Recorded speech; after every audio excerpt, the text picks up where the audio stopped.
Buongiorno, this is Esther Ciao, this is Alfredo sauce here. of Yumi and Sicily, and we're here again for another chat from Sicily where we come to you every week to talk about all things Sicilian. We have lots to talk about today, right, Al?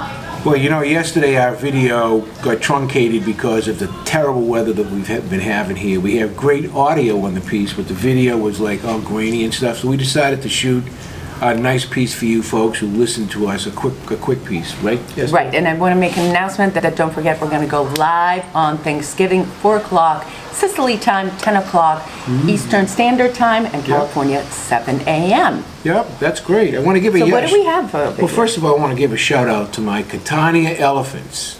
Elephants Catania American football team. We have a men's team, a women's team, flag teams. Believe it or not, American football Yep, in Sicily. Crazy, right? 2.5 years ago, I coached and I was the general manager of the team, and they're very close to my heart, and I have a lot of great friends there, a lot of the Italians, especially Papistrano, Lots of them out there. All right, what Valeria Guglielmino, Claudia Guglielmino, a whole bunch of people. What do we have here? This What is a shot put, a Sicilian shot put. Look how big. This is a persimmon, and I'm holding it in my hand. This thing has got to be a pound. I've never seen such a large Called persimmon. cacchimella. Cacchimella. Isn't this a persimmon? Yeah, persimmon. Yeah. In English, it's persimmons. In Italian, it's cacchimella. These are very high in Or vitamin C. lotti. Also, they yeah. call them here lotti. And you know, we did an entire episode about shopping around Sicily. I'll put a link to You know the it in the persimmons. descriptions. The persimmons are very high in vitamin C. My father Santos used to love those. We used to get the little tiny ones in the States, but I guess in the West Coast they're pretty big. So there's two. There's actually two of them. The lotti, they're very soft, and then Yeah. the other ones are a little bit hard. Those are the cacchimellos, I Yeah. believe. Yeah. And the way you eat them is you split them and you eat them with a spoon. But Alfred just likes to put it in there, suck out the juice. Delicious. It tastes kind of like a cross between a peach, a plum, and an orange, but it's delicious. It's indescribable. The taste of these, they only come out this time of the year, so I like to have one a day in place of my my OJ. It's pretty good. Sounds good. All right, you know what we want to talk about as well is that we're gearing up for our Christmas season of giving with our Sicilian project. And I want to talk a little bit about the Sicilian project because since we can't do classes right now, we've done lots of classes all over the island educating Sicilian children free of cost for them thanks to the generosity of our friends in the United States. We have now chosen a few churches and Caritas to give money to them so they can purchase food and items that are so needed right now in this period. And Alfred, you started the Sicilian project 10 years ago? Yes, but I had a bunch of colleagues with me in the who are Sicilophiles. The top guy would be our current president, who's been president for the past several years, Giovanni Lanza. But it was due to the generosity of a fellow from Vermont by the name of Carbone, Steve Carbone, who sent me a $10,000 check.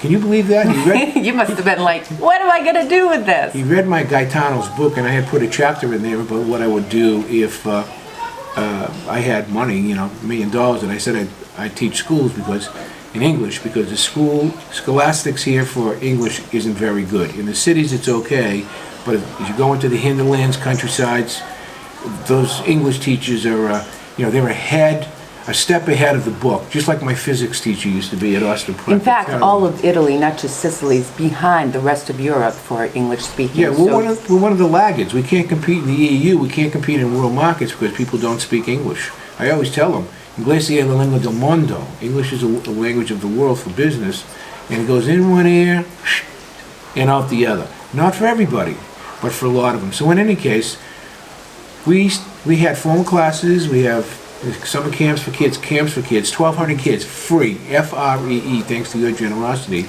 And now since we can't do the classes because of the COVID, we've been literally making grants to worthy charities, and we do it every Christmas time. So now we have one in Bagheria, one in Enna, one in Catania, and as soon as the money comes Isola in. di Femmina will be the Isola fourth, della Femmina, will be the that's right. fourth one this year, And as yeah. soon as more money comes in, we'll be giving it out to folks across the Gaetano island. Cipolla is putting out, I believe, the first 500 grant this week, because last week we started it, we've already raised 500. So if you have a chance, go to www.thesicilianproject.com, all one word, and you can go, there's this big thing that says donate, you press it. You can either use your credit card right there, or if you're shy about using credit cards online, there's an address for Giovanni Lanza. You could send a check, or you could do our Facebook. We have one on Facebook too, so there are 3 different ones. It'd be nice if you can throw in a few bucks to help us, and we'll keep you updated as we send out this money. Yeah, every time we send out money, they take some pictures about the volunteers putting together boxes of food for families all over Sicily. Yeah, we have to get some money to Father Mario, right, in Yeah. Catania. He does that. Last year we did, I think it was 400. In fact, we helped them put the boxes Right. together. There's everything from pasta to sauce They're like to food olive boxes. oil to cereal, things for children, Yeah. even a panettone for the Christmas Yep, season. yep. It's really a worthwhile thing, and if you're a Sicilian-American or a Sicsophile, this is an excellent way to help you. So that's what we call a PSA for today, a public Okay. service announcement of today. Now, I have something very important that I've been wanting to talk to you about. We Shoot. talk a little bit here and there about your stories growing up in a Sicilian-American household in Lawrence, Massachusetts.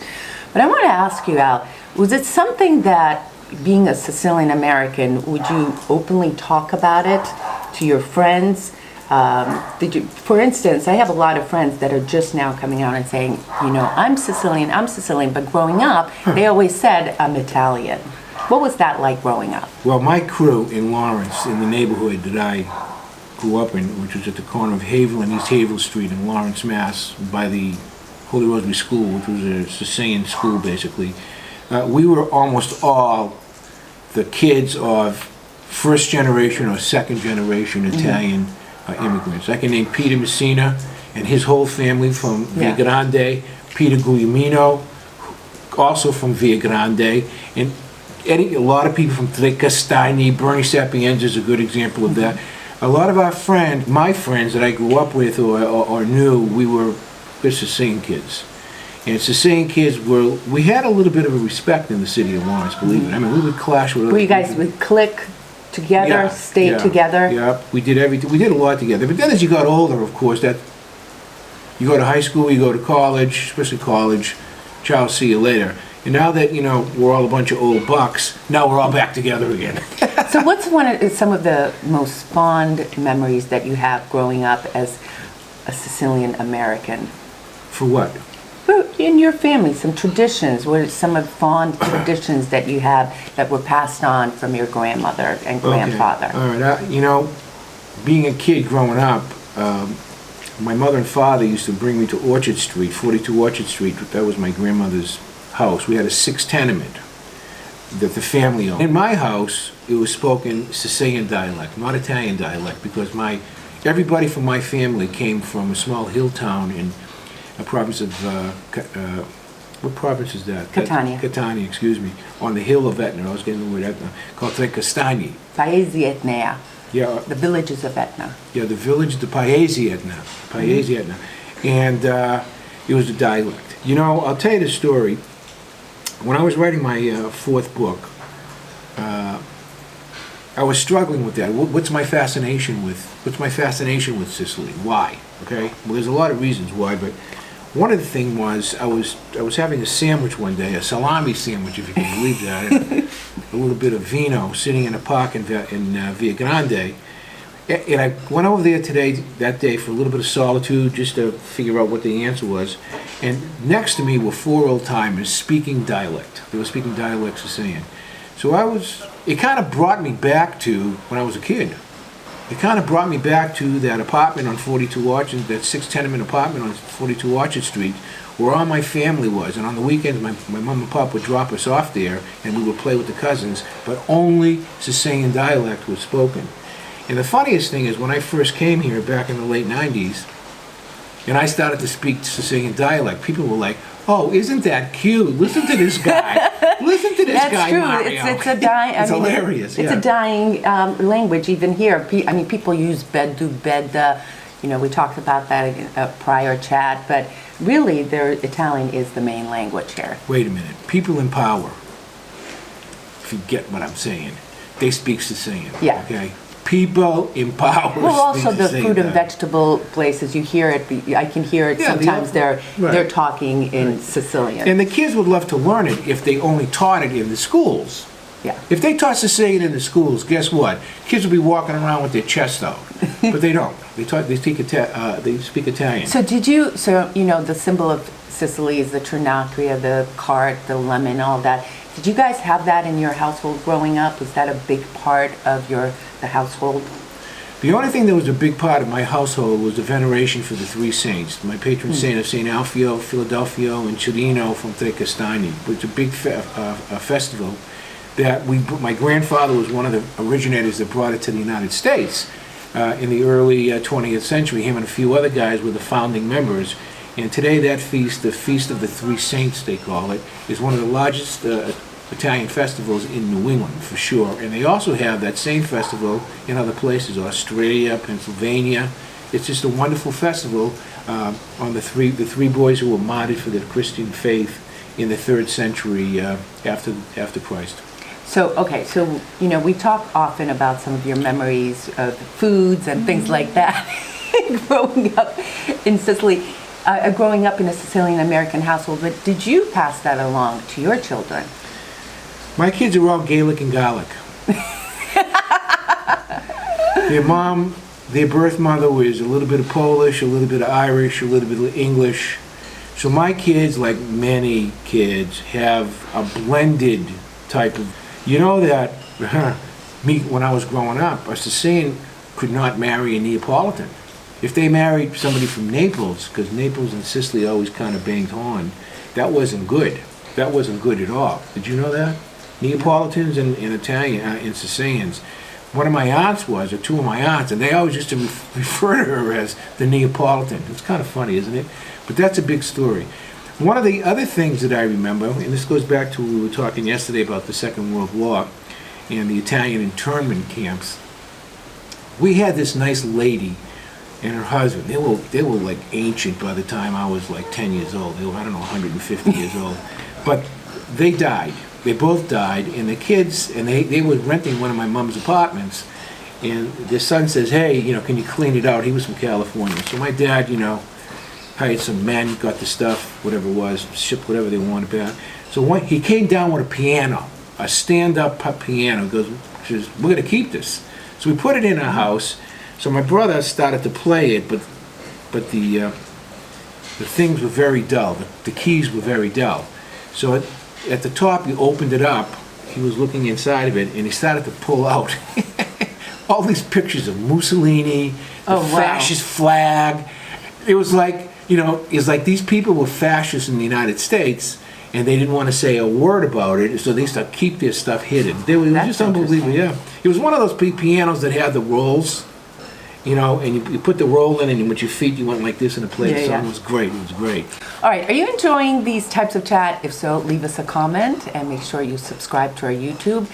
We're going to come to you every week live, so we want to hear what topics you want to hear about. Yeah. Right? So I'm going to leave a link, by the way, to our shopping video that we just published. All the Ancestral Home videos are going to be in the description box. And if you're watching this on TV, you can't open up the description, so you have to be on your mobile or your desktop to see it. Okay, give me another question. I'm in the question mood because I'm drinking my coffee with Pano this morning. That's that anisette type substance. Yeah. Kind of gets the old... Okay, It gets the old heart going, so to speak. So we talked about this a little bit, but I want to know, what was Christmas Eve and Christmas Day like? Did you have both Sicilian and American foods? What was it like? Christmas Eve we didn't have the 7 fishes, I'll tell you that much. As a matter of fact, we had storko or bacalao, but we had them in the afternoon.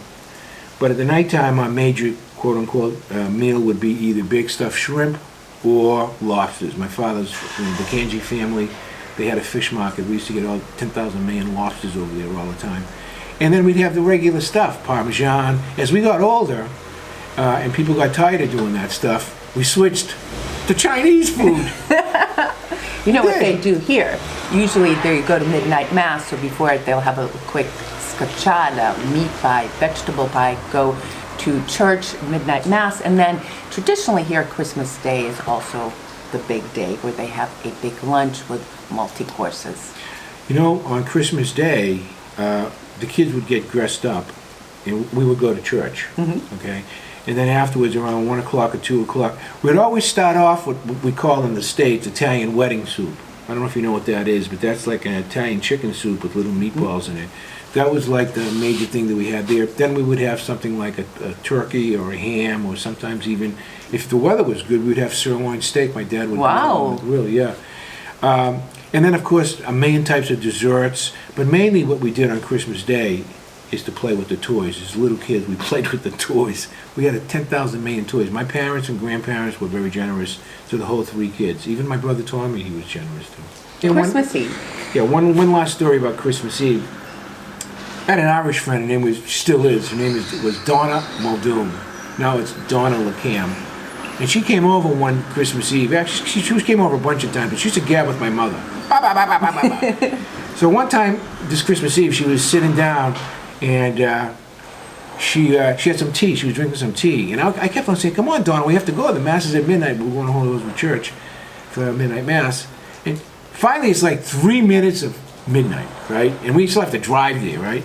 I says, Donna, she goes, I can't, I'm finishing my tea. So I said to her, put the damn tea in your pocket, let's go, all right? This is what I must have said to her. So flash forward like 45 years, and when we saw her a few years ago, she told me this story. She says, yeah, and you told me to get that tea and put it in my... Good memories, huh? Yep. Christmas Day was pretty bleh. It was always either turkey or ham. It was really nothing like, you know, overly Italiano type of a thing, because we were too busy playing with our toys. Here they definitely have a big lunch with several, you know, primo, secondo, everything. All right, we're going to talk much more about your life growing up in a Sicilian-American household and whatever questions you have, so make sure you leave us a comment, and all of our chats are also on a playlist called Chats from Sicily. You know what I'm really excited about? What? I'm like, I have the calendar and I'm going like this. Okay? Is that on December, I think it's December 4th, the first Sunday in December, we had a choice. We're going to be going and having people come on live chats, because we have this software. So Esther said, okay, you can pick who you want. First guest.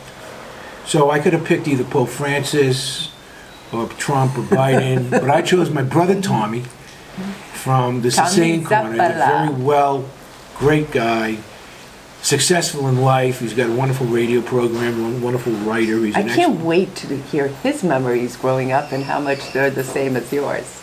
I'm sure. And what it was like growing up with Alfred Zappola. This is my version of the truth. Let's get that squared away. All right, thanks for watching. Make sure you check out our Facebook, You Me and Sicily, and www.youmeandsicily.com. We'll see you next time on another chat. Ciao. Ciao.